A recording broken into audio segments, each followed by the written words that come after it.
இந்த விசேஷங்கள்ல மொய் இத பத்தி நம்ம அதிகமா கேள்விப்பட்டிருப்போம்.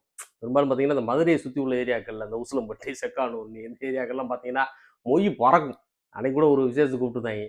அங்க போனா நல்லா சூப்பரான கறி சாப்பாடுலாம் போட்டாங்க. கடைசில வந்து நான் மொய்க்கு ஒரு ரூ. 1000 1001 நான் குடுக்க வெயிட் பண்ணிட்டு இருக்கும்போது, என் முன்னாடி நின்றவரு. அவர் சொல்றாரு, "உசுலை தவுசு வகையறா 2,01,000 2,00,000லாம் மொய் செய்றாய்ங்க" அப்படின்னு சொல்லி பார்த்து ரொம்ப ஆச்சரியமா இருந்துச்சு. இத பத்தி நம்ம நோபல் லாரட் இவரு அபிஜித் பானர்ஜி சொல்றாரு. இது ரொம்ப நல்ல விஷயம். சோசியல் சொலிடாரிட்டி நெட்வொர்க் அப்படின்னு சொல்லி சொல்றாரு. இப்போ வந்து ஒருத்தருக்கு அவசரமா பணம் தேவைப்படுது. அவர் 50, 60 லட்ச ரூவா பெரட்டணும் அப்படின்னா ஒரு விசேஷம் வைக்கிறாரு. 50, 60 லட்ச ரூவா சொந்தக்காரவங்ககிட்ட இருந்து வாங்கிக்கிறாரு. வாங்கிட்டு அவர் வந்து அப்பப்ப அந்தந்த காலங்கள்ல அத பணம் அவங்களுக்கு அவங்களுக்கு திரும்பி மொய்ய செஞ்சுடுறாரு. இப்போ ஒரு சிலவங்களுக்கு பணம் கையில சர்ப்ளஸா இருக்கு. அத அவங்க சொந்தக்காரவங்கள்ட்ட குடுத்து, அவங்க டெவலப்மென்ட்க்கு உதவி பண்றது மாரி இருக்குது.